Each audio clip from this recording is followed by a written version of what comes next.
actually. Thank you very much. Yes, we are. The class is being recorded. Thank you, Gabriel, for reminding me.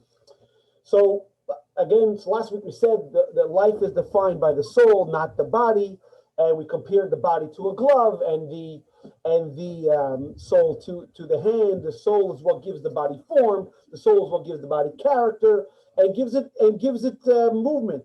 The soul is the very essence and definition of life. So we explain death, as we call it, not really the end of life, but rather the end of the journey of the body, the soul in the body, as we know. So today we're going to discuss the connection between the soul of the loved ones and those who have remained and the deceased, and the connection between the soul and the body. Because Rabbi, can you go closer to your microphone? Can't hear you. You can't hear me? It's muffled. It's like back noise. I'm trying to get a new camera. So when you speak, it's like you're in a tunnel. If I may put in 2 cents worth here, it is very distorted, Morty. Okay, so I tell you what I'm going to do. I'm going to switch cameras, okay? So I'm going to pause the class. Okay, I'm going to switch cameras. Let me just pause recording. Hold on. Okay, so back to where, yes, Gabriel, I turned on the record, yes. Okay, so now we're going to talk about the connection that the body has with the soul. You have to assume, and correctly so, that a person defined as body and soul are together for 70, 80, 90, 100 years, whatever it is. So there's a very deep relationship between the body and the soul. So the question is, does dying hurt? Does death hurt? Does the soul hurt? Does death hurt the soul? And I mean, we know that for the loved ones left behind, it is very, very difficult for us after a loved one passes on. The question is, what's the connection? Is there a connection? And if there is a connection, how do we go about utilizing and going through that connection? So tonight's class is going to really be divided into a few parts. So section 1, we're going to talk about the moment of passing, the spiritual significance. And in section 2, we're going to talk about the transition, the process of departure of the soul from the body. Sections 3 and 4, we're going to talk about the Jewish traditions of the care of the body and interment, burial. In section 4, we're going to talk about the visitation to the grave. Okay. Any questions so far? We're good? Everything's been all right. Here we go. So let's begin our slideshow. Okay, lesson 2, lessons. Okay, so we have, there you go. This is the overview. This is the overview of tonight's class, and it's very, very important, especially the connection, because this is something that we think about a lot. As the soul becomes unburdened, unencumbered by the body, how does it relate? How does it relate to us, and how do we relate to it? So let's begin with a text, which is on. Oh, actually, here we go. Before we get into the text, we have a table, which is figure 2.1. So before we get into this, I need to give some background.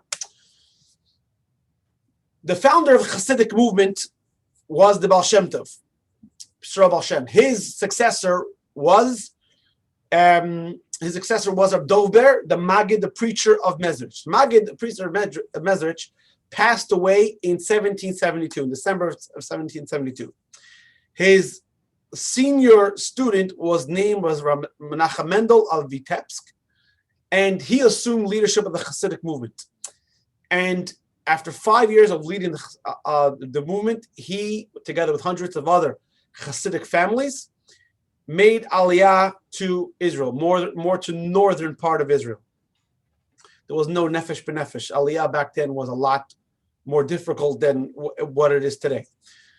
Initially, Reb Shneir Zalman of Liadi, who founded the Chabad part of the Chassidus, Chabad Lubavitch, was going to make Aliyah with him, and then turned around, and he remained as the leader of the Chassidim in Russia. He didn't assume leadership officially until Rabbi Menachem Mendel Hordach passed away in 1778 or 79. So when the leader, the current leader, Rabbi Menachem Mendel of Vitebsk, passed away in Israel, and he's buried in Tveria, it was a great shock to the entire Hasidic family. And he wrote a letter to the Chassidim, and a lot of these letters we have, it's included in the book of the Tanya, and he speaks about the connection the Chassidim, that the followers have to their teacher, to the Rebbe. Now, before we get into the letter, which is the first text in tonight's class, we have to explain some things. So if you look at figure 2.1 in your student book, which is on page 42. By the way, Elizabeth, I take it I'm personally offended that you're not happy sitting here personally. If you look over there, you'll see that there is something called the Ruach and the Nefesh. So Kabbalah explains that what we call the soul is actually subdivided into 5 levels. They are Nefesh, Ruach, Neshama, Chaya, and Yechida. Nefesh. Tonight we're going to talking about mostly Nefesh and Ruach, but just to give a very short overview, Nefesh is what controls we'll call it the physical life, the biological function. It's what animates the body. What makes the body function as a body, eating, sleeping, and everything else. Then the next level, a little higher, is Ruach. Ruach literally means spirit, so character and emotion are functions of the part of the soul called Ruach. Now, the intellectual part of you, not just the emotional part, the intellectual part of you is what's called as Neshama. So what happens when a person passes away? Well, the Nefesh, which is the biological function, which is the physical function, remains in the grave, because the body is buried in the grave, and so the Nefesh goes with it. The Ruach, which is really not tied to the body, because your emotions are not physical, they are more spiritual, they ascend to Gan Eden. Now, in Gan Eden itself, the Garden of Eden, there are 2 basic levels. One is called the lower Gan Eden, that's where Ruach goes to, and then the Neshama, which is the intellectual part, that goes to Gan Eden Ha'elyon, the higher Gan Eden. What does this all mean? This is very significant, because if you now look, let's take a look at text 1a. This is the letter. Actually, we touched on this letter in last week's class when we spoke about the eternity of the soul. We read part of this letter. Here is more of the letter. Text 1a on page 43. What is the Alter Rebbe saying? So what the Alter Rebbe is saying over here is like this. He's saying that says, no, the life of a tzaddik is not physical, but spiritual. It consists of faith, reverence, and love of God. During the tzaddik's time on earth, these 3 attributes, meaning that the faith, reverence, and love, are dimensions of Ruach. It's not a physical attribute, it's an emotional thing. And therefore, because the body is made, because a person is made up of Nefesh and Ruach, body and soul, so as much as you can try to be spiritual, ultimately you're confined by the Nefesh, you're confined by your physical demands, which is to eat and to sleep. So they all put restraints of physical space upon these attributes. As a result, I'm on the 3rd paragraph here of text 1a. All of the tzaddik's disciples receive but a glow of these ruach attributes, a mere ray that is emitted beyond the container by means of the tzaddik's holy words and thoughts. The previous Rebbe writes that there are sometimes the Rebbeim would go and sit and think about that chassid. So he said, if a chassid would feel all of a sudden spiritually stimulated to be better, the Rebbe is saying that's because I'm thinking of you. And do we have time for a crazy story? From you, always. Oh, thank you. And you remember the story, and I'll make it short. The story of the guy who wanted to be by a Farbrengen. He asked the Rebbe to think of him by the Farbrengen, but he had to go. He was in Argentina. He was taking a boat ferry, and he was the last one. And he was the last one on. He was the last one on the ferry, and the ferry took the boat. The ferry took the cars with him, and he was sitting in his car learning, and a tugboat bumped into the ferry, and his car fell off. And the story goes, the car was sinking, and somehow he managed to get the window open, but he was from the old country. He didn't know how to swim, and all of a sudden he felt this force. These are the words he used. This force lifting him up, and it brought him to the surface. And then someone on the ferry threw him a life ring, and he was saved. Later, he went to 770. The story, by the way, happened in the 70s, not like so crazy long ago. The story, and he was standing by the Rebbe's office, and the Rebbe walked past him and came back and said, "Did I think of you, or did I think of you?" So there are times the Rebbe, but even such a connection is limited. The inability to receive directly from the ruach is a handicap, and therefore, how come my slideshow is not working? Right? Operator error. Oh, here we go. So therefore, during lifetime, here we go. That's our option. So therefore, our sages state that it takes 40 years for students to fully understand upon the depth of our master's teaching. Because your teacher could say something, but you are really way behind in regards to understand your teacher. By contrast, after the tzaddik's passing, the nefesh separates from the ruach and it remains in the grave. While the ruach and its three attributes rise to Gan Eden, consequently, whoever is close to the tzaddik can receive directly from his ruach in Gan Eden, because the ruach is no longer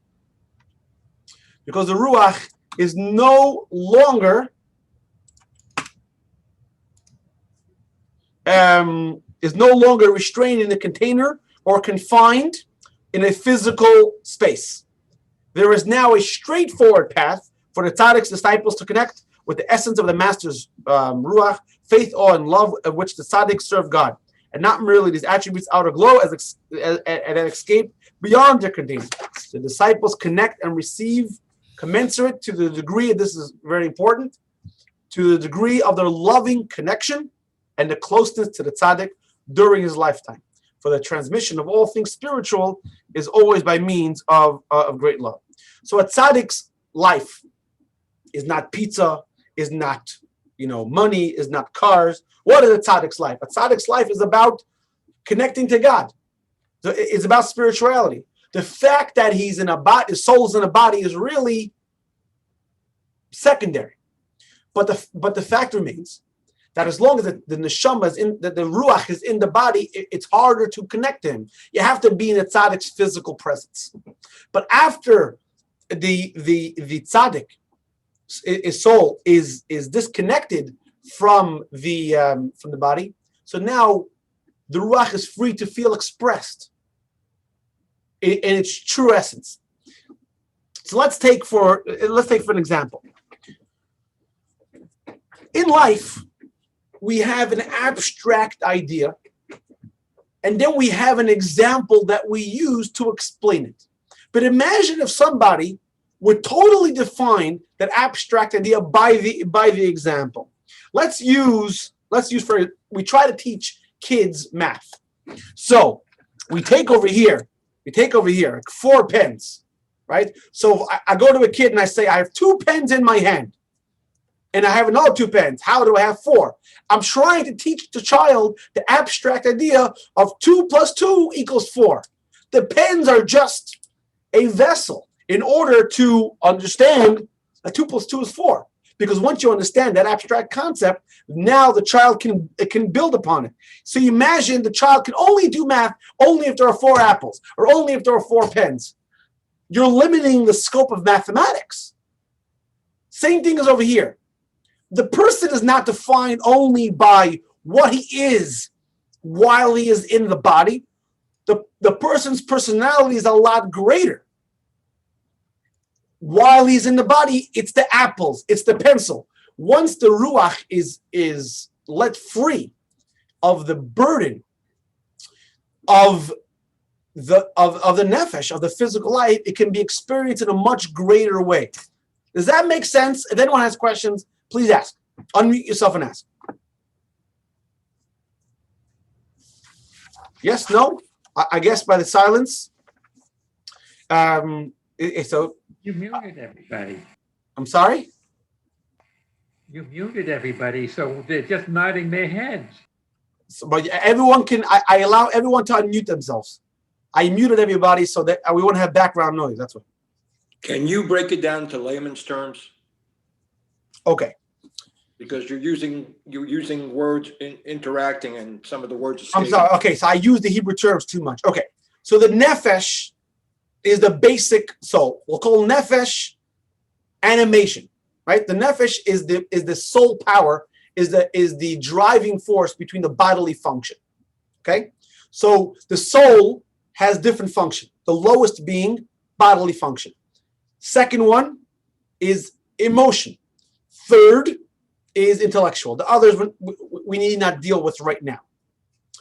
So while the soul is in the body, all of these, meaning the bodily function and the emotional, intellectual, are together. So meaning you can say, I'm going to sit down and learn the deepest secrets of Kabbalah or mathematics, whatever it is, for 13 hours straight. You won't be able to do so. You're going to have to get up to eat. You're going to get tired because your body inhibits your intellect and also emotion. That's just the way it is. No matter how much you hug the one you love, or you try to express it in words, it won't fully encapsulate the true feeling that you have. Does that make sense? So what happens when a person passes away and that physical function is no longer present? So what remains of the soul is the emotional, intellectual part that now can be fully experienced by, number one, by the loved ones. Yes, via different means that we did before. Because before we used speaking, physical contact to experience it. Now we need to experience it in a different way. True, we'll get to that, yes. But also, the soul itself experiences it, as you see in text 1b. Text 1b, the Rebbe writes in a letter. This letter, by the way, was written in English. It's not a translation. The Rebbe writes in a letter. It is common sense that whatever direct cause of the separation from the soul and the body, however it happened, it can only affect the vital organs of the physical body, but it can no way affect the spiritual soul. At a further point, which is also understandable, is that the soul, during the soul's lifetime on earth in partnership with the body, the soul is necessarily handicapped in certain respects by the requirements of the body, eating and drinking. Even a tzaddik, a righteous person, whose entire life is consecrated to God, cannot escape the restraints of life and material and physical environments. Even a tzaddik, a righteous person, has to eat, has to sleep. Consequently, when the time comes for the soul to return home, it is essentially a release for it as it makes its ascent to the higher world, no longer restrained by a physical body and physical environment. Henceforth, the soul is free to enjoy the spiritual bliss of being near Hashem in its fullest measure. So the loved ones now, if done properly, can truly experience their the deceased relative, and the deceased itself can actually now really experience itself, because when it goes to Gan Eden, it has a chance to experience itself. Now I'm going to show a video which explains this concept that us, being physical being, even with our mind, it's really a limiting container. Connect to expression, and the Ruach is unleashed. Sorry, I'm a little behind. How come? I don't know if it maybe.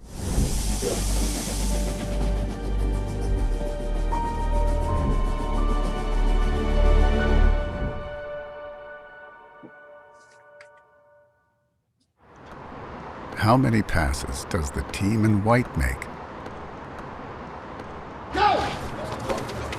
Audio coming through.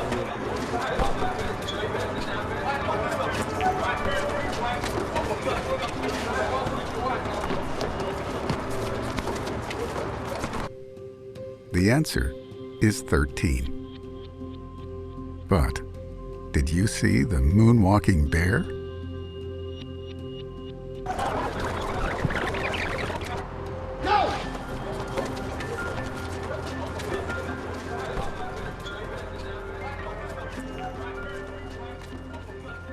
That's what psychologists call inattentional blindness.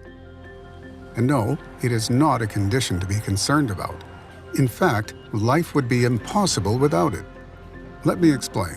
Audio. It's As supposed to be powerful as the audio. human It's not brain may coming be, through. it is easily overwhelmed by the sheer onslaught of observation, calculation, sight, sound, and signals that envelop our every waking hour.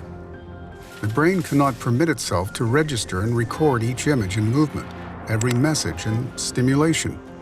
Instead, our brains and nervous systems aggressively filter and limit our intake to manageable levels. The result? We notice a fraction and ignore the fullness, and remember far less. Often, we purposely engage in what cognitive neuroscientists call selective attention, like focusing on a dinner partner in a crowded restaurant, while tuning out all other conversations in the room. Now imagine that you had the ability to absorb everything around you, to absorb, comprehend, and recall all the details, and fetch every memory at will, without being overwhelmed. That is the incredible experience of the human soul, once it detaches from the body at the close of a lifetime. Unshackled from the frailties of a nervous system, unrestricted by networks of neurons, it is unbelievably free and powerfully present. It is free to absorb truths that mortal minds cannot contain, present to delight in the divine radiance that courses through the cosmos, to bask in divine understanding that supersedes human senses, but is savored by the newly liberated soul.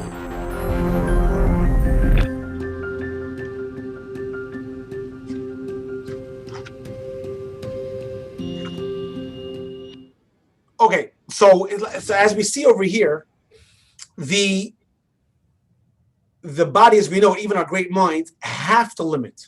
Otherwise, we wouldn't function. But once the ruach is the emotional part, separated, it can experience everything, and it doesn't have a problem. So during life, it's limited. Once it passes, now it can experience everything. And so think of it this way. This is the modern day example. Imagine, like, you're watching the Super Bowl, and the Super Bowl is being broadcast in HD, 4K, ULED.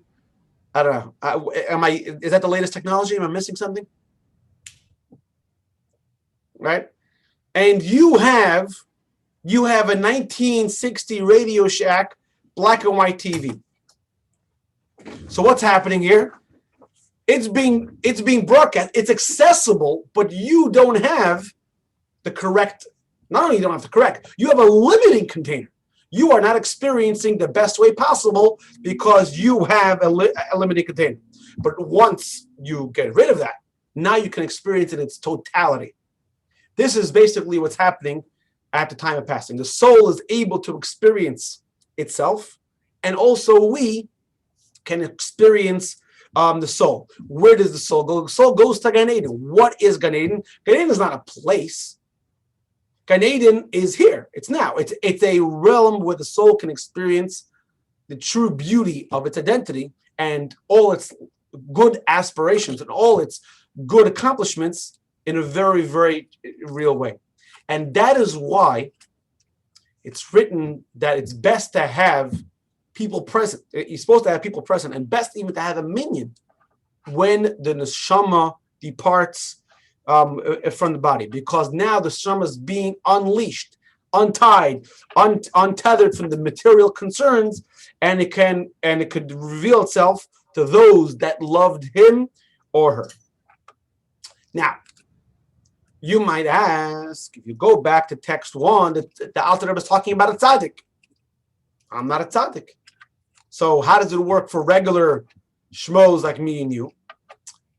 The answer is, the Alter Rebbe is talking about a tzaddik because a tzaddik's the person that actualizes the holiness of his soul. We all, as we said in the first class, our souls are a part of God above.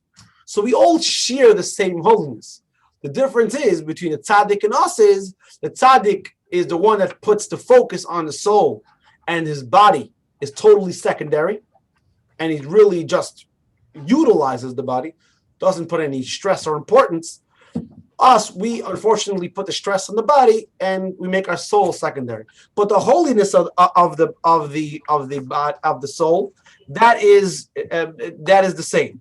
And therefore, like we said before, like now that the ruach is the emotional part is there, now we can experience it. So all the principles that the person had, all those good feelings, the ideals, now we can experience it. Now think of it this way: ain't it funny that when we remember a loved one that passed, we always remember the good stuff he did, or the funny things, or the way he made us feel. Let's say a loved one had some annoying habit. We never talk about that. We always remember the good. Now, obviously, it has to do with the absence makes the heart grow fonder, and separation causes yearning. But maybe, and I remember hearing this in the class, that it can be that now that the negative part of the person nefesh is in the grave, and now the positive part is being experienced. So now we experience the positive part of that person. Any questions so far? Everything makes sense? No questions. So now, obviously, for the family experiencing the time of passing, it's not a time that they feel to celebrate.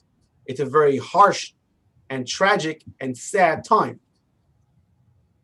However, later on with the Yahrzeit, we're going to talk about that next week. Lesson 4. That we can actually tap in and celebrate that person. Okay, let's go for it. So we spoke about, does death hurt, and the answer, not the death hurts. Do we have the ability to connect with the loved one? And the answer is definitely yes. How? Well, that's a big learning curve, because when you have a baby, as a parent, you connect the baby with a rattle, and then maybe when the kid turns 5, you read him Dr. Seuss, and then later maybe you'll play football with them. And 18, maybe you'll do something else. So every stage in life, we need to adapt how we connect to our loved ones. I once heard this example given. which was, so it says, a guy says, when I was 5 years old, I drew an outline of my hand, and I gave my father the paper, and I said, I love you, Tati, and here it is. So now that I'm 40 years old, I want to give my parents joy. I want to give my father joy. So I figured, hey, it worked then. So I drew an outline of my hand. I gave it to my father, and I wrote, I love you, Daddy. And he looks at me, he's like, is everything okay? Because that's not the way you connect. So the connection, the relationship to, let's use the word, connection to our loved one remains the same. The relationship is different, or not the relationship, or the way the relationship is expressed is different. So just like we would express our relationship in different forms with our loved one, with our parent, as we grow older. So now that the loved one has passed, the connection hasn't changed. As we said before, it's even deeper. What actually is happening now is that we need to find a different way to connect. Watch this meditation by Rabbi Shais Taub, and he really puts it, gives you words and a framework to think about.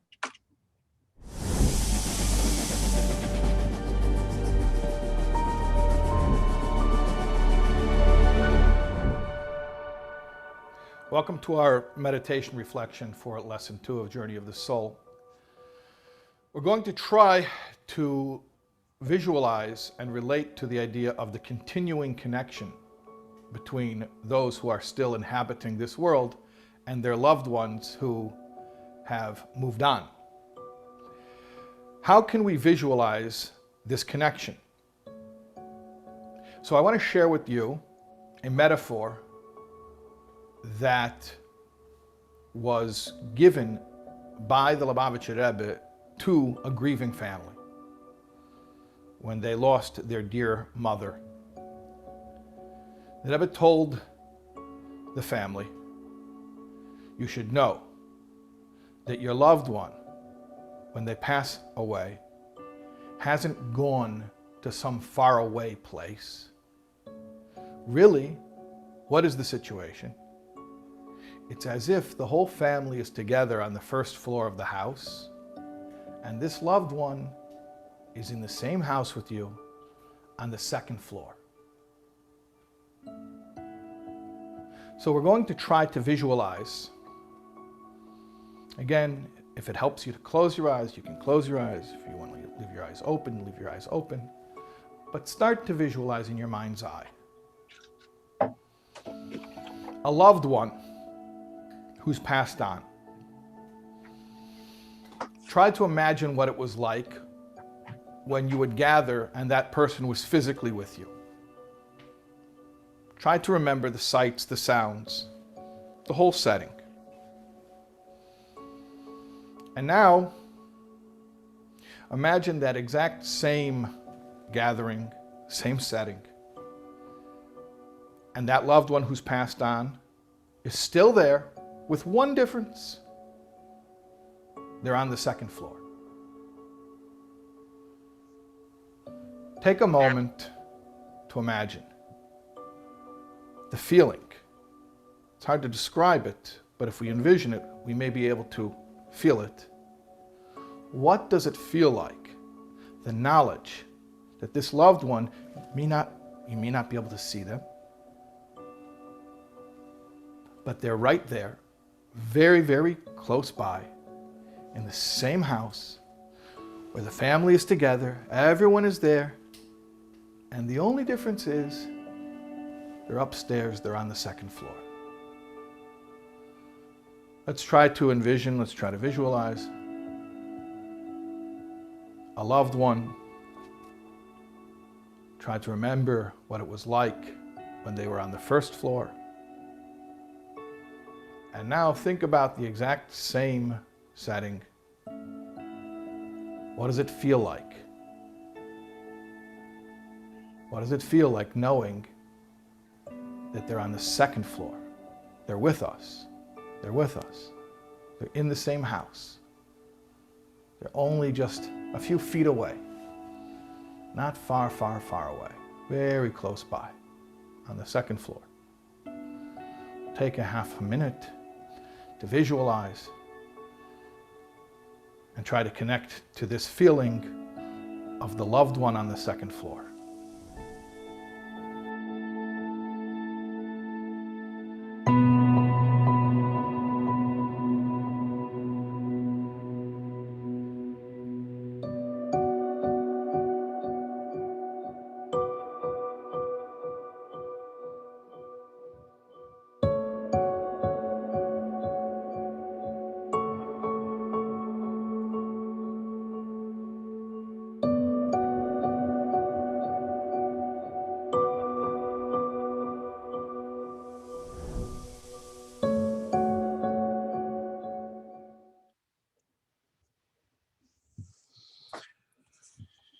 All right. So, as we said before, relationships are different now. Most of the things that interested the soul before don't interest it now. And modern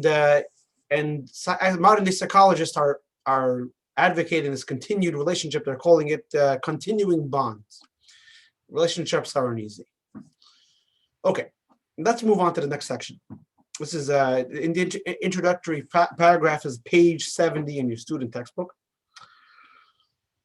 So no one would argue that the moment of soul's departure is not difficult for the ones us left behind. It's always hard on the loved ones.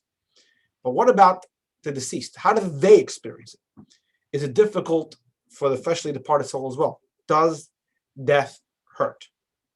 As we will see, corporeal demise is indeed hard for the soul, despite the benefits and freedoms of the soul gained by its departure.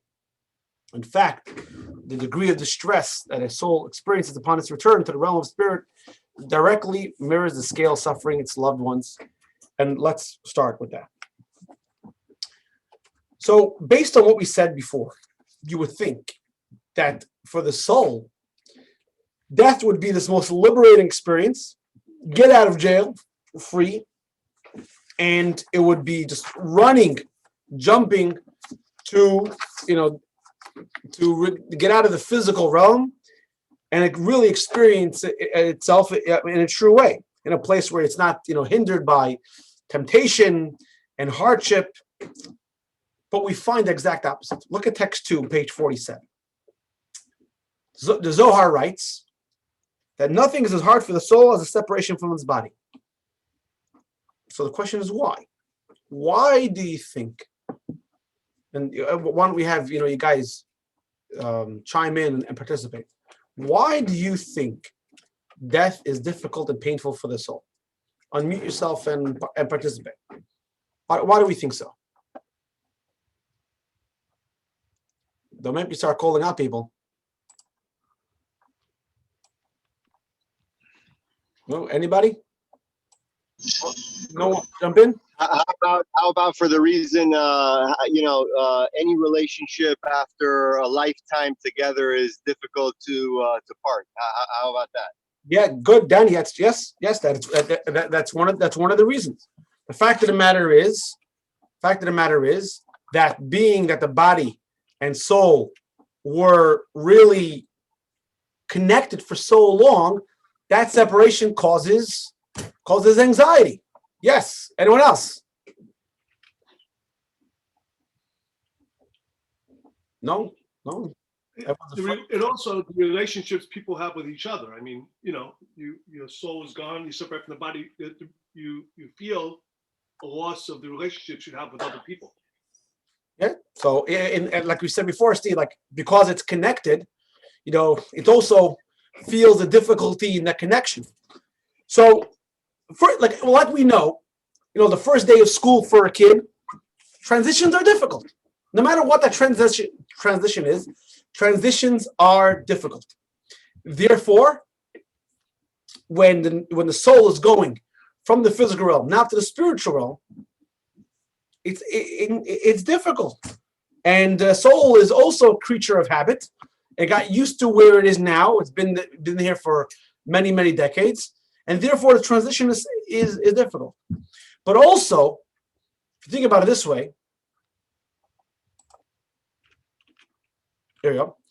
Also, this is where the soul can do a mitzvah. If you remember at the end of last week's class, we discussed that yes, the world to come is more pleasurable, but in this world, this is more practical. This is more important because here we can do mitzvot. If you remember the story from last week, that Rebbe was crying on his deathbed, and his student Reb Chia asked him, "Why are you crying?" And he said, "It's because I won't be able to do any mitzvot." So it's painful for the soul because over here the soul can't do mitzvot. Lastly, and this is what Danny was saying, is the fact of the matter is the soul becomes attached to the body. You know, you can't have an experience for so long and not become affected by it. The soul is attached and therefore affected by the earth, and the process of divestment, the soul from the body, is an intense one. So we have here kind of an odd couple kind of experience. On one hand, the soul can't stand the body. The body is hindering it from its serving God. On the other hand, the soul utilizes the body to serve God. So therefore, it's kind of a love-hate relationship. We're very, very different, and it's kind of like those old people, that the couple, they fight all the time, but they can't. You can't imagine, they can't live without each other. They're joined at the hip, and this is the figure you see on page 4.8, on page 2.2, on page 48. You see in your books the difficulties that the body, that the soul has in separating with the body, and this explains the transition phase. The soul doesn't just run up to heaven and goodbye, Charlie. In fact, if you see in text number 3, the way it works is that the soul, before the body decomposes, the soul is hovering by the body because it's trying to get back in. This is from the Jerusalem Talmud. Soul hovers, page 49. Soul hovers over the body, thinking that can return to it. But after it sees the decomposition, it sees its face change, it leaves the body and departs. The soul is grateful to the body because it was through the body that accomplished so much, and because of that, it has trouble letting go. So if you see over in the next few texts, we see there's 3 days, and text 4a says 7 days, text 4b says 30 days, text 4c 12 months. So which one is it? 3 days, 7 days, 30 days, or 12 months? Which one is it? No? Yes. What?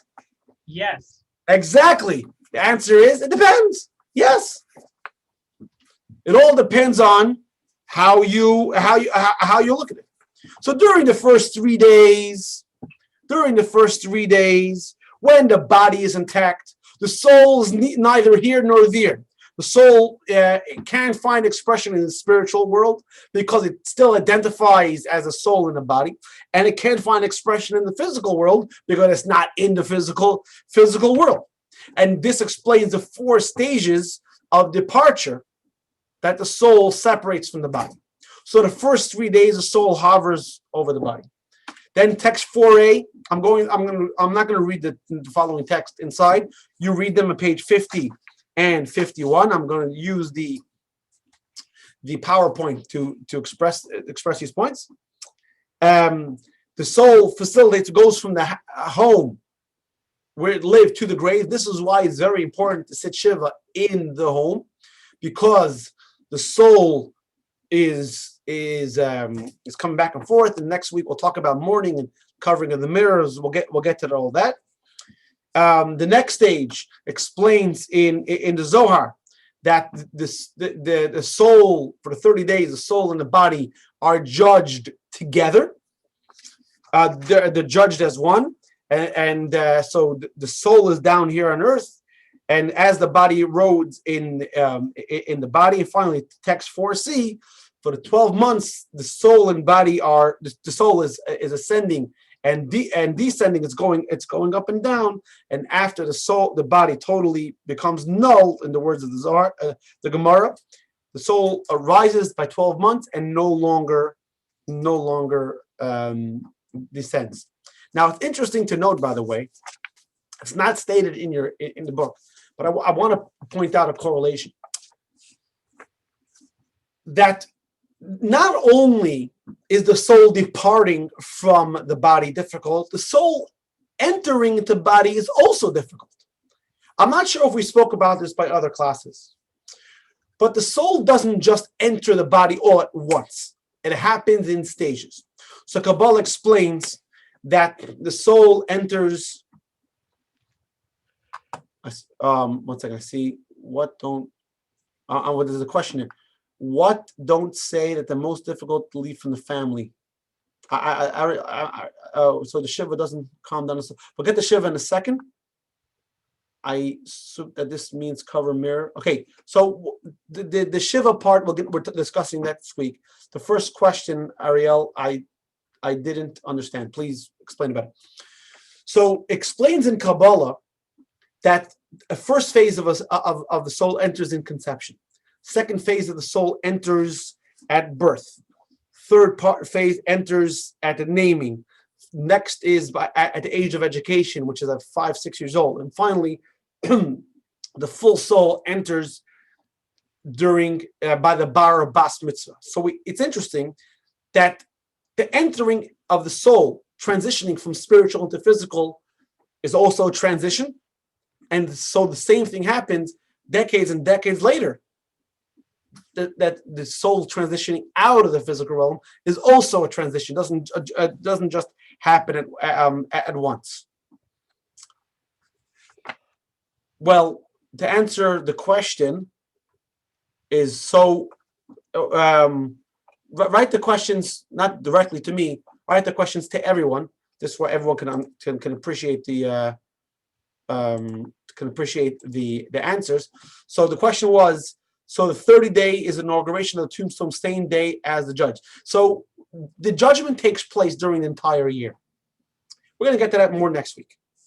But what we said before was the body and soul are being judged as one. I don't want to get too off into that because we have enough material for this week, and I don't want to use up next week's material. Now, inauguration of the tombstone. There are various customs. There are 7 days, 30 days. Some people do it by 12 months. So we'll get to that next time. So what's fascinating is, going back to what we're talking about here, is that these four, as you see in your screen, these four levels, phases of departure from the soul, from the body, they correlate to the periods of mourning. How is that? So let's look at text number 5. This is from a book of law. Maimonides writes, the Rambam writes, that the way it is that the mourners observe 3 days of weeping, 7 days of eulogy. This text number 5 on page 52.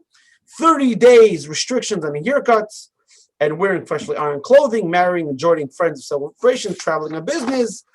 And then text number 6 speaks about, this is the author of the Shulchan Aruch, the Code of Jewish Law. He writes exactly how we're supposed to greet someone during the 12 months. Said it depends if it's a regular loved one or a parent. So we see over here very, very interesting. Hold on. Very, very, very interesting. Is that the 4 stages of mourning correspond to the 4 stages of departure. The significance of this is mind-blowing, because many times we look at it as there's us and then there's him or her who passed away. Now the soul is going through its own thing. So first of all, before the lesson, many of us think, okay, the soul's on to a better place and really doesn't care. It's separated from its experience here, and now has nothing to do with us. So we just dash that myth. The soul actually is not just gone; it's connected and it's going through a transition. But now, there's a separation, and one has nothing to do with the other. And yes, the mourning, the shiva, that's our way of dealing with it.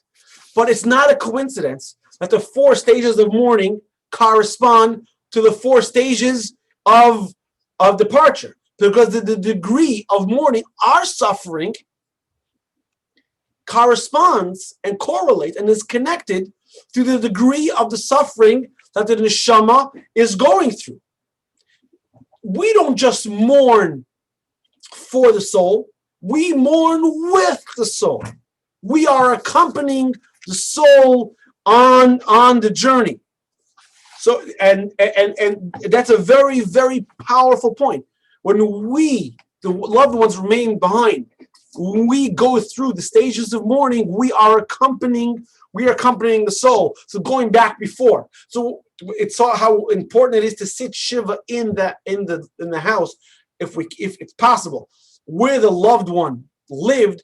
And we said the Zohar writes, and the neshama is coming back. When the neshama comes back and sees its loved ones, and the soul's good qualities are being discussed, it's alleviating some of the suffering that the soul, some of the trauma. It really is trauma that the soul is going through, and this explains this last bottom right on your screen. You mourn with the soul explains a very weird, and if you don't have this insight, misunderstood or completely not understood law. Look at text 54, text number 7. It says in the Gemara, if a person dies and leaves no mourners, next of kin, to be comforted, a minion of people should go to their house, 10 people, and sit in the deceased home. And the Gemara provides a story. A man died in Rabbi Yehuda's neighborhood. He gathered 10 men, and he went there for 7 days. And after 7 days, the deceased appeared to Rabbi Yehuda in a dream and said, may your mind be at rest because you have set my mind at rest. So we see over here, if the person, think about it, if the soul just departed and was free and had nothing to do with its life here, why would we have to go to a guy's house and sit in his empty house? There's no connection. Why would we have to do that? From the fact that there's a law that if someone dies and there's no next of kin to be comforted, that we go to that guy's house and we sit shiva, or we do comforting for 7 days, shows that the neshama is present, the neshama is feeling, and the disengagement of the soul is paralleled by the grieving process of the loved one. Now, I want you to pay attention to a word used in the Gemara's text. Look at the first paragraph of text number 7. I'll read it again, slowly. If a person dies and leaves no next of kin, it doesn't say to be mourned for, it says to be comforted. Why doesn't it say and leave no mourners? Because there is a mourner. Even if there's no next of kin, the soul is mourning, and the soul has to be comforted. So when we do the processes, it's not just therapeutic and cathartic for us, it's therapy and it's helping the neshama, the soul, go on its way. Is there any questions on that? So far, does this make sense? Any questions? No questions. Okay. I just want to make sure before we go on to the next section. Next section, handling the body. So we spent a long time, we're now on page 55. We spent a long time talking about the holiness of the soul. And we spent a long time discussing the fact that the neshama and the body and the soul are very, very strongly connected to each other. And the soul experiences trauma. What about the body? Is the body just a lifeless, worthless object? And was just a container? Like, I have this cup. What do I want? I want the water. Do I really care what the cup is? No. Was that what the body is? So this notion, that the that the deceased remains very much connected is also reflected. I mean, the connection is, I'll just summarize it and then we'll go deeper. The connection is not just soul level, the connection is also to the body. And we see that in the Jewish funeral and burial practice. How do we say a funeral in Hebrew? Anybody? What's the Hebrew? How do we call a funeral in Hebrew? Levaya. Levaya. If you pay attention, the translation, is the literal translation of the word Levaya, funeral? Anybody knows Hebrew? The literal translation of the word Levaya is actually to accompany. Levaya, to accompany. We're actually escorting the dead. So in the Gentile or in the secular world, everyone makes a big deal about the service. But once the service is over, they don't really care about accompanying the person to his final resting place. It's all about the service and then usually the food afterwards. In halacha, by the way, it's actually the opposite. In halacha, and in many places, it talks about accompanying, escorting the deceased to its burial. It actually doesn't say really much about attending the service. So we have to be there to pay our respects to the loved ones. But actually, halvaya tames, escorting the dead, is a very big mitzvah. So, for example, I know in Brooklyn, many times in my neighborhood of Crown Heights, when someone in the community passes away, they pass by the Rebbe's shul. So many times, people are in shul learning or davening, they will go outside to do the mitzvah. This is a mitzvah, to escort the deceased. You walk behind the coffin, you walk behind the family members. This is actually the mitzvah. And this leads to our next topic, which is the actual burial. So let's get into some halachic pointers over here. Obviously, the deceased of a loved one is very traumatic. But what about if a person is present at the passing of a person who's not a loved one? Look at text 8a.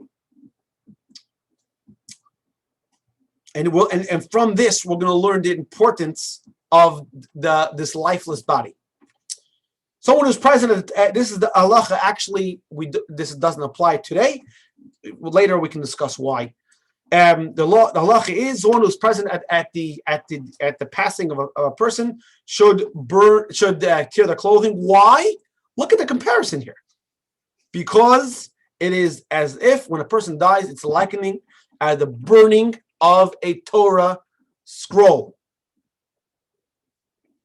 Now, we all know how terrible it is, when a Torah scroll is burned. What can there possibly be the connection between the burning of a Torah scroll and the passing of a person? Because how is a Torah scroll made? Torah scroll is we take the hide of an animal, a cow or a sheep, right, and we process it. Right, we stretch it out, and all that, and then we write these words. The question to you: is the parchment holy? So, what makes the Torah scroll holy? The ink. What about the white on top and bottom? Is that holy?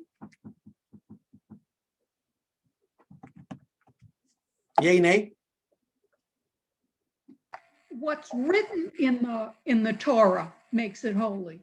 Except now that it's written, okay. Now you have a Torah scroll, so you have the white, and you have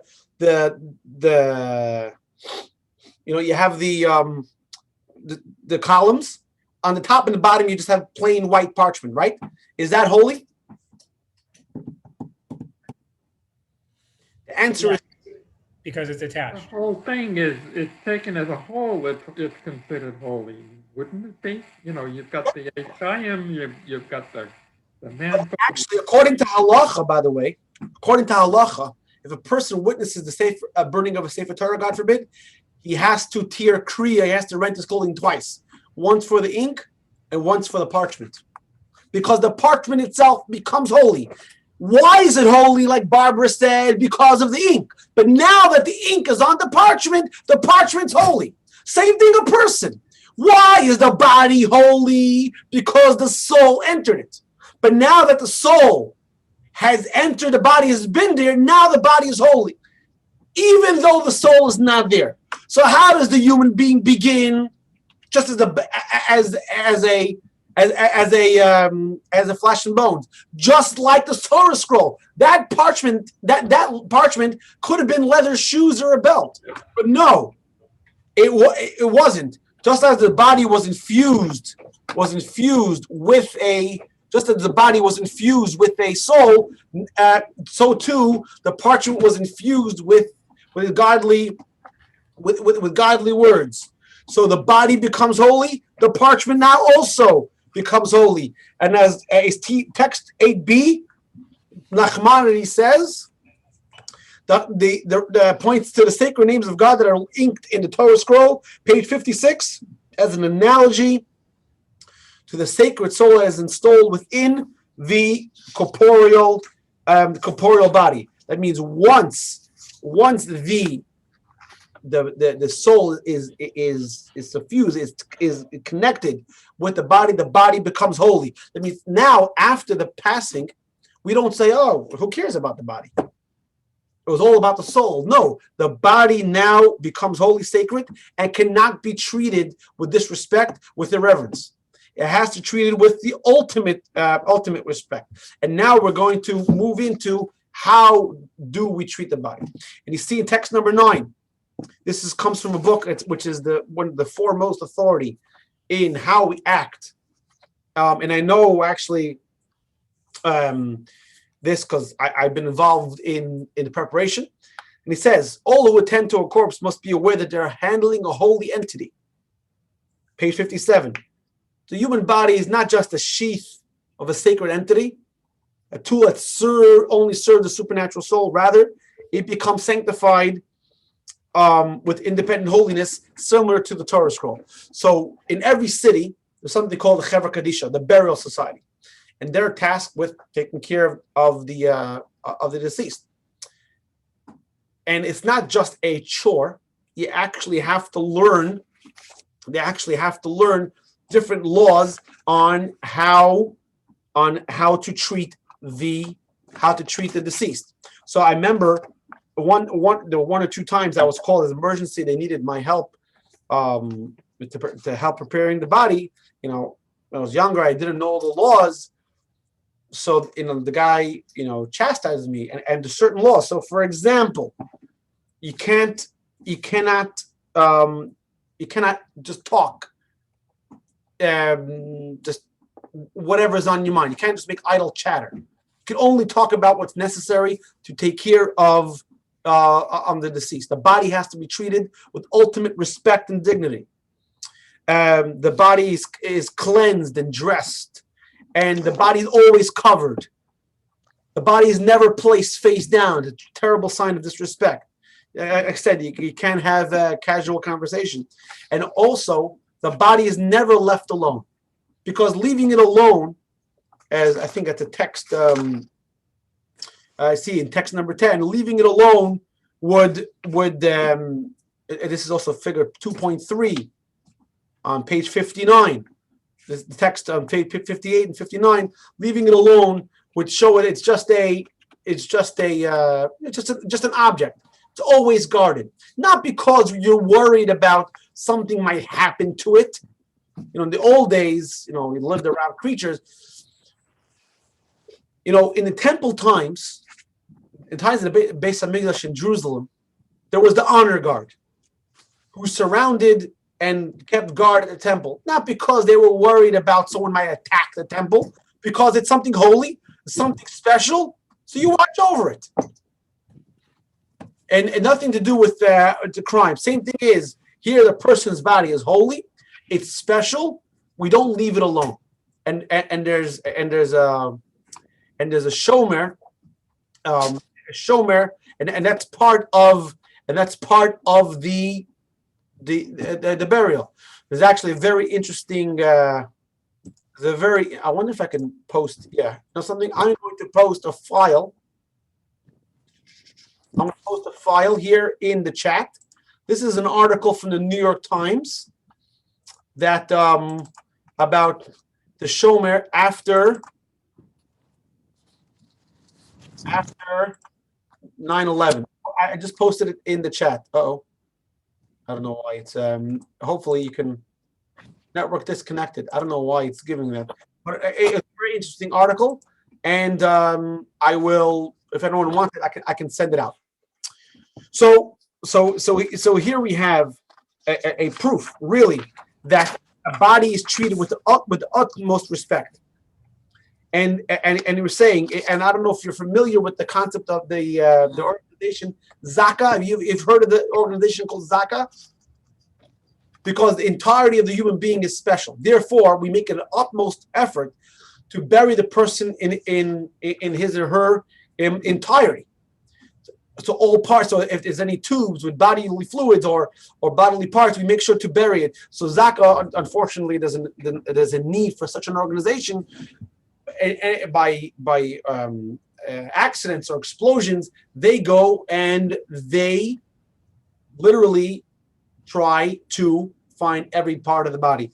I think I shared with you that my brother, he's part of Zaka, and after the Marjorie Stoneman Douglas shooting, he was there, and he was in charge. He was one of the volunteers helping to gather, because so important is the holiness of the body. The person has to be returned to the earth in its entirety.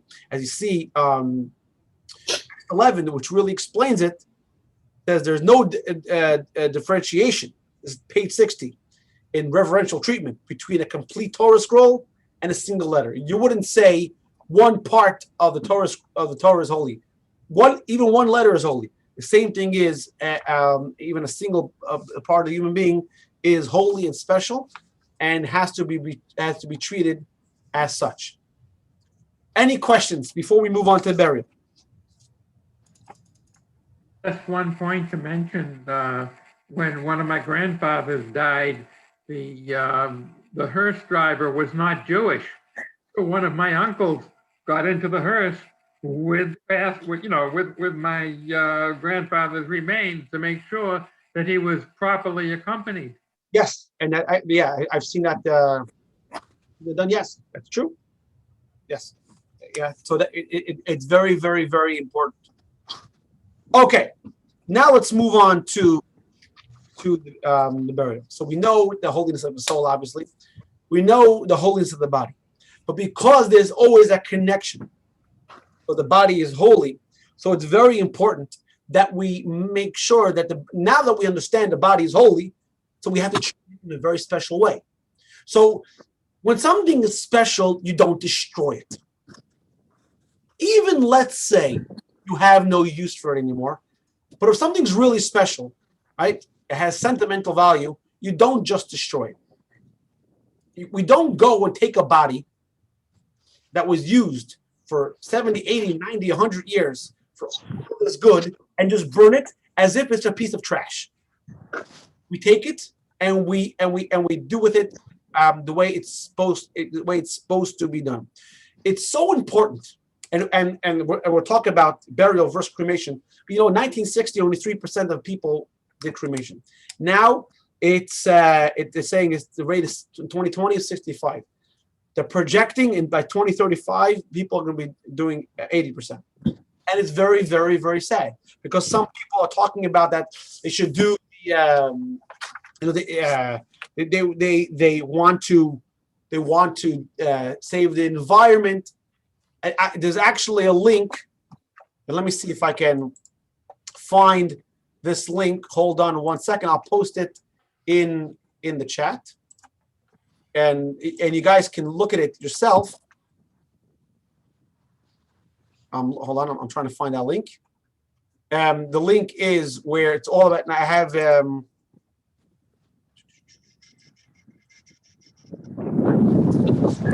peaceful return judaism.org. I'm putting it in the chat. And he's actually read a book about it. And it talks about all the fallacies that some people think it's more ecological. It's not.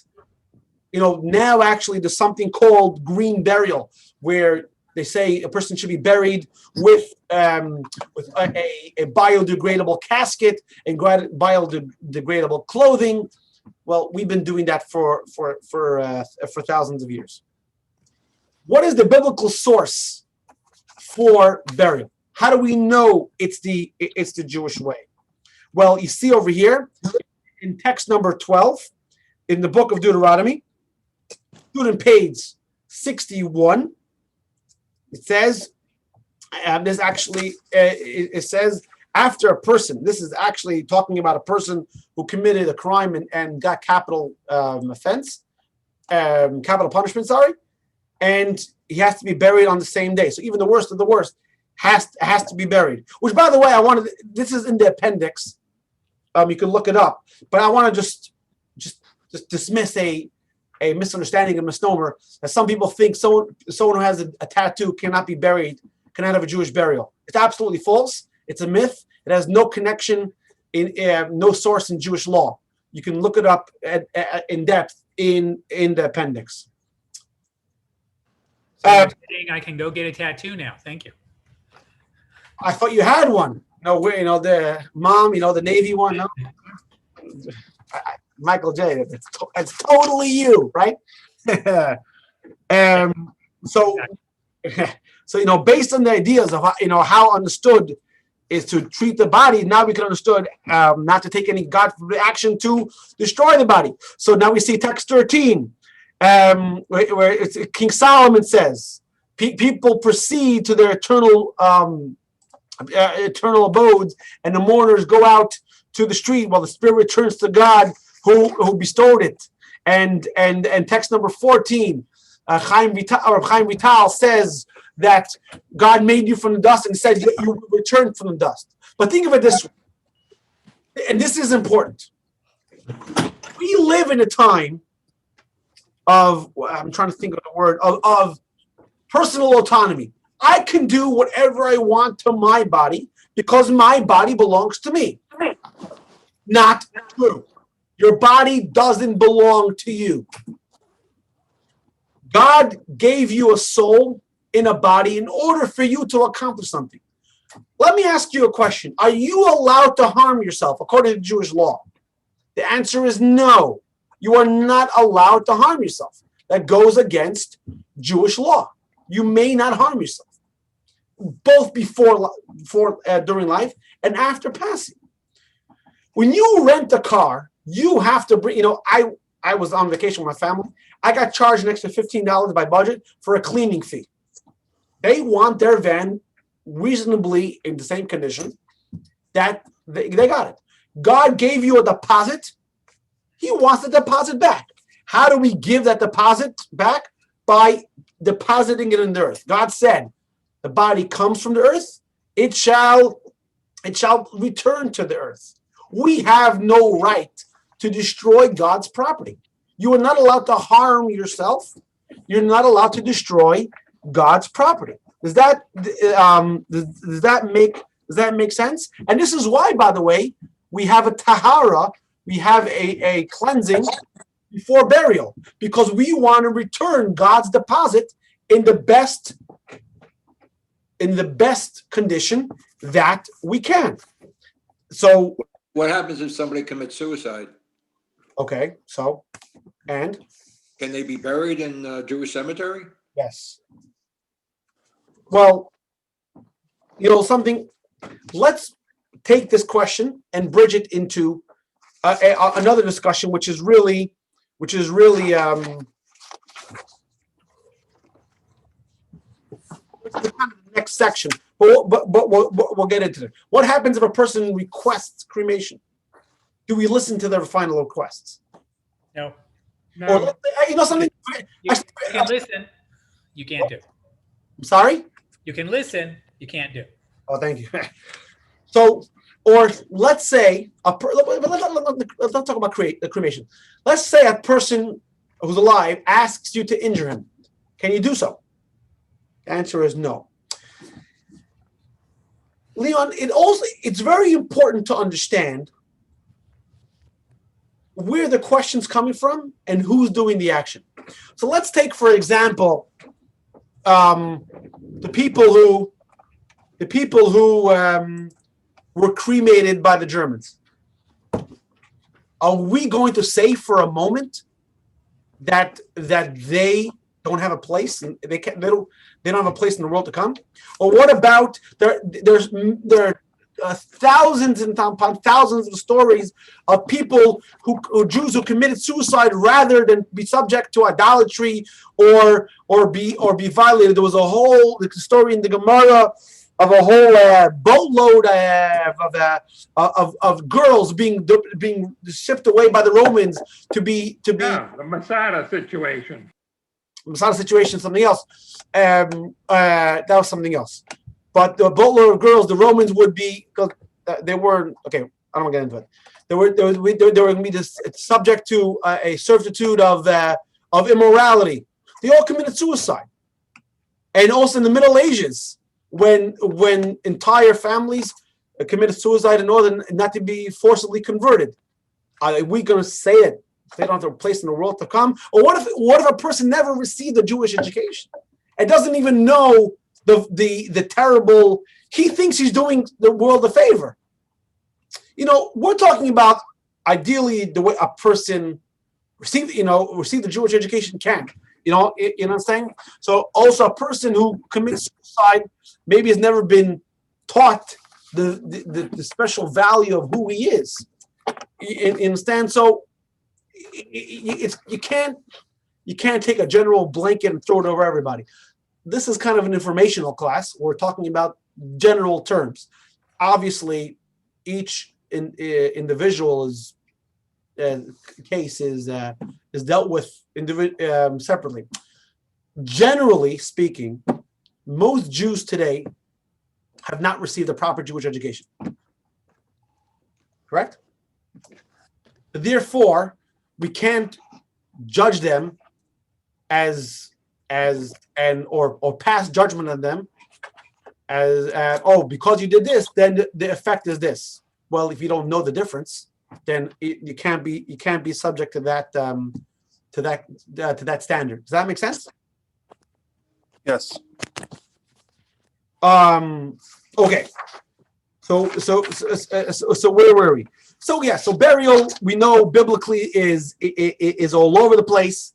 It's all over the Torah, and but here I want to get into something very, very powerful, because it's not that only that burial is a nice thing to do, and when a person opts for cremation, is doing the Nazis, that's kind of a negative thing. Choosing burial goes to something a lot deeper. Number one, you believe in God, and not only you believe in yourself, because if you don't believe in God and you don't believe in creation, then you are just a statistic and you have no intrinsic value. So basically, I don't kill you because I don't want you to kill me. That is not intrinsic value in and of yourself. However, if you believe in God and you believe in God put you here for a purpose, and the purpose is soul and body, because as we discussed in lesson 6, there's going to come a time when Mashiach comes. There's going to be the resurrection of the dead. The souls are going to come back in the body. So the body is holy. And that means you believe that your body belongs to God. And therefore, we cannot decide on what to do. So you're not allowed to decide. You can't just do whatever you want. You believe in that God gave you a purpose, not just for your soul, for your body as well. So therefore, you can't just decide on, I can do what I want. It doesn't belong to you. Just like an employee can't just decide to do what he wants when he wants. You have a purpose, and you must fulfill that purpose. Number 2, Maimonides writes that the resurrection of the dead is one of the 13 principles of faith. That means if a person doesn't believe in the resurrection of the dead, that's not a minor detail. That goes to the very foundation of Judaism. You can't say, I believe in Sinai, I believe in the Torah, but that detail, the resurrection of the dead, that's just too far out. I don't believe in it. It's all one package. Why is it so important to believe in the resurrection of the dead? We're going to speak about it in lesson 6, but just in very short, because it goes to the belief in the very creation of the world. God created the world for a purpose, and the purpose is obviously here, because if the purpose wasn't here, God wouldn't have created it. And the purpose is to realize a goodness.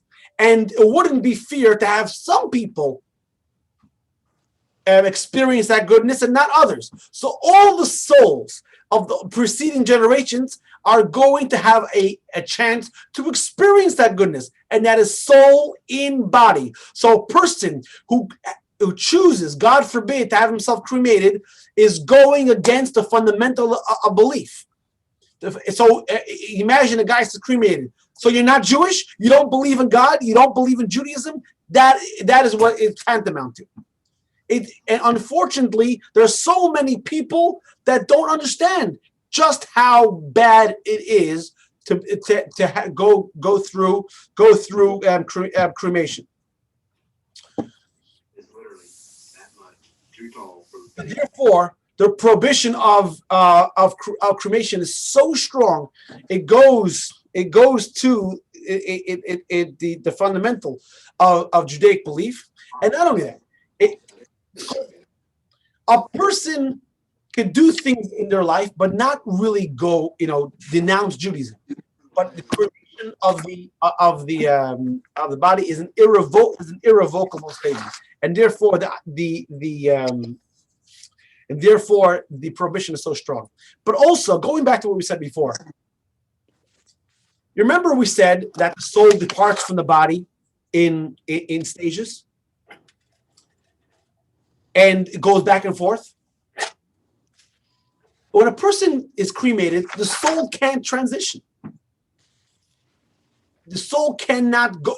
Therefore, when a person is cremated, again, if he purposely does it, there's no Shiva, there's no Kaddish, there's no entry in the world to come, because the soul was never allowed to transition.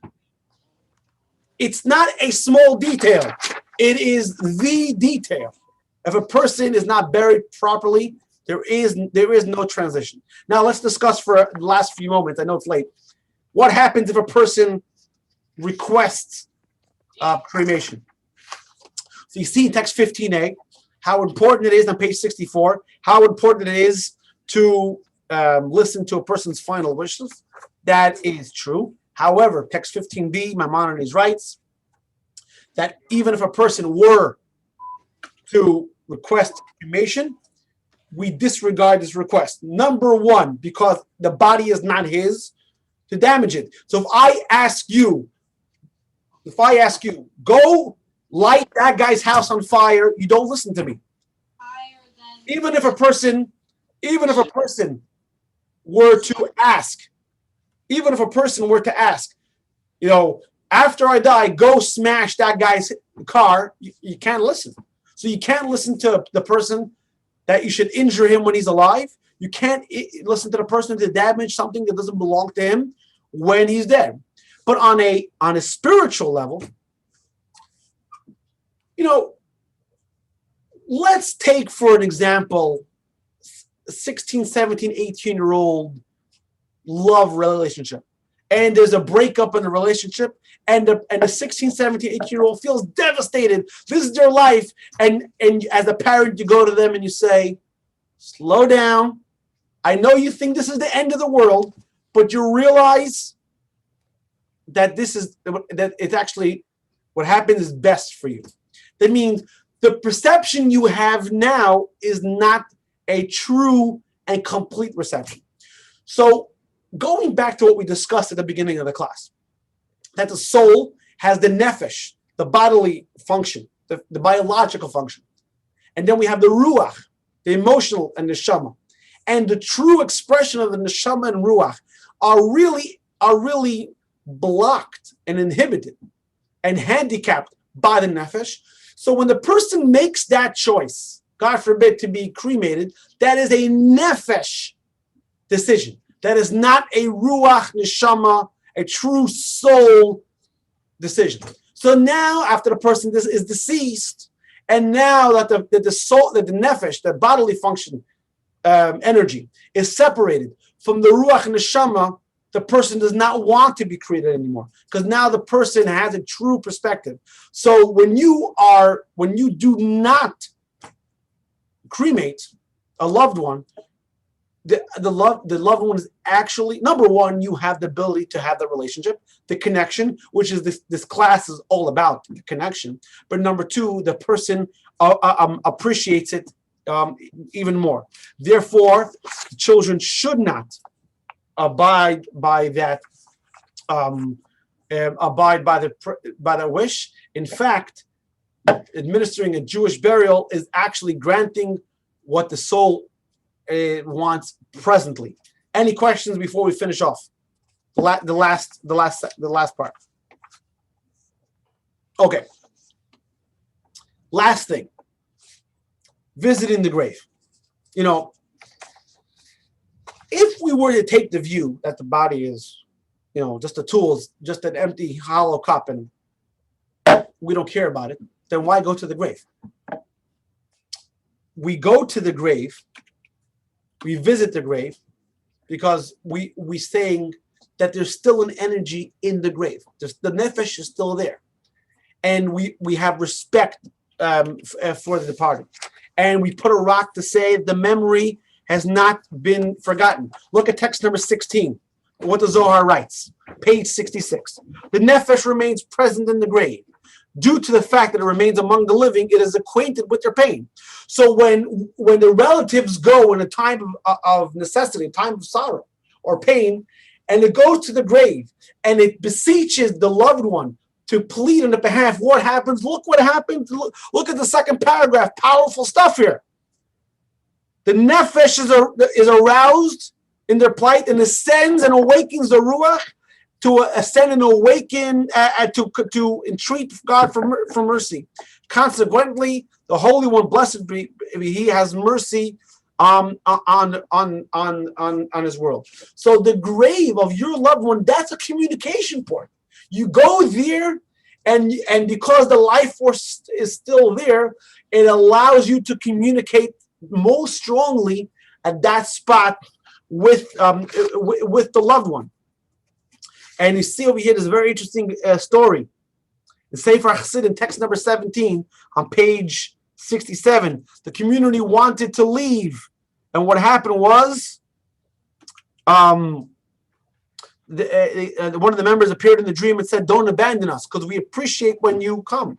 When the people visit the grave, the nefesh is aroused, and the nefesh awakens the ruach, who pleads before God, and he's saying, the deceased, the dead, appreciate when we visit, and the connection is not only they appreciate us; it allows us to have the most connection.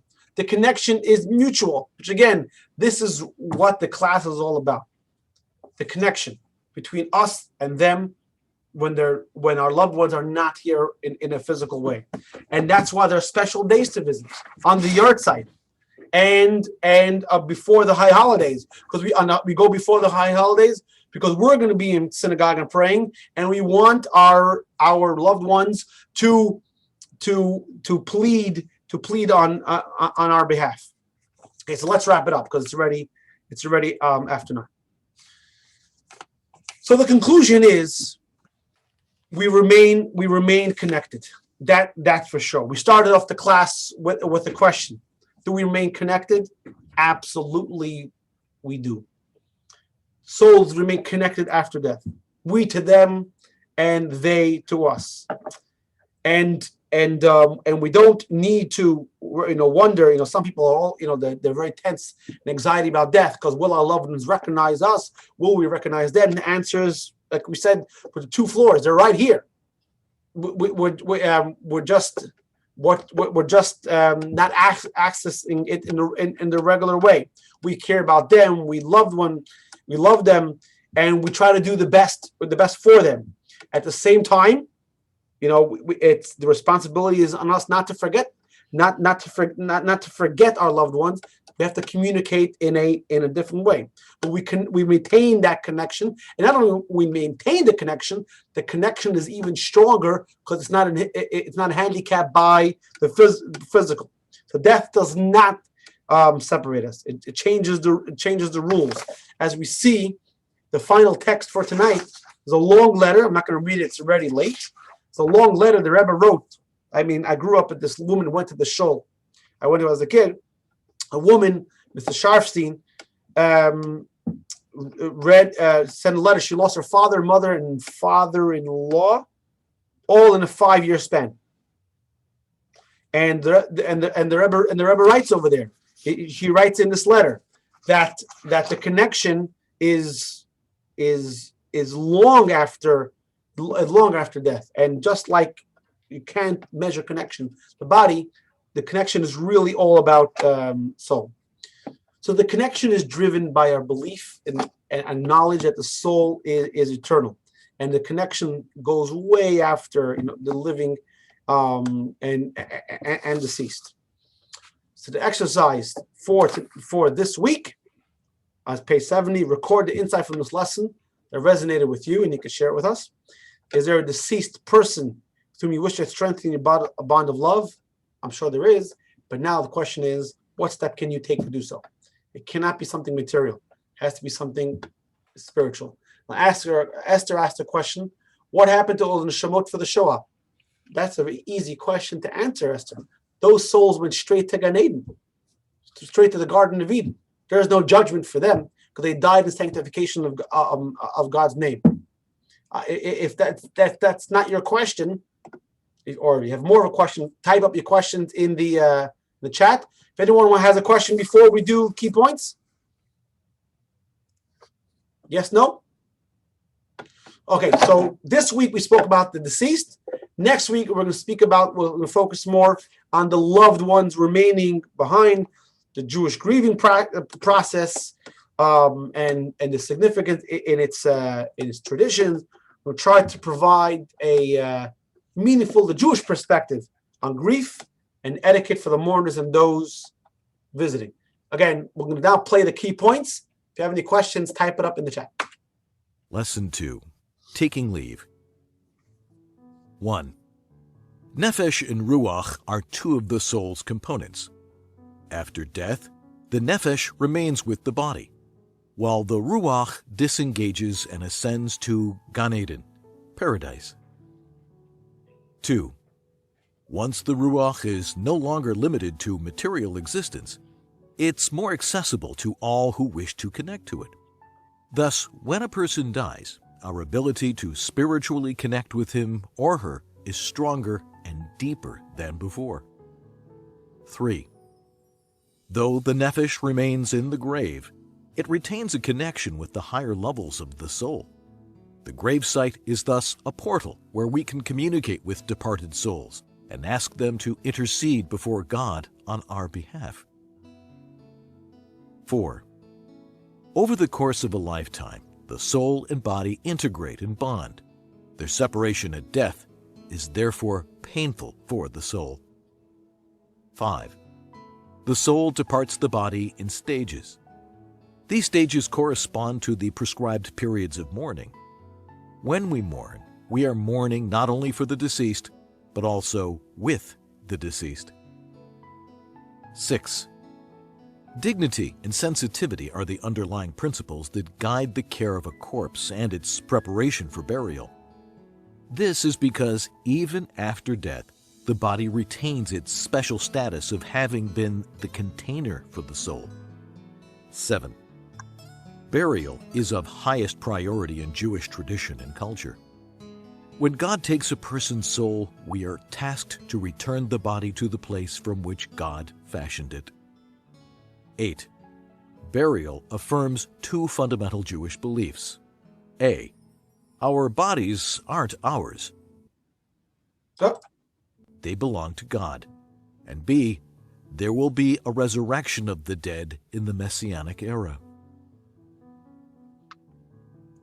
Okay, everybody, thank you so much for joining me. If you have any questions, feel free to send them to me, email or anything you say, or anyone want to speak up now?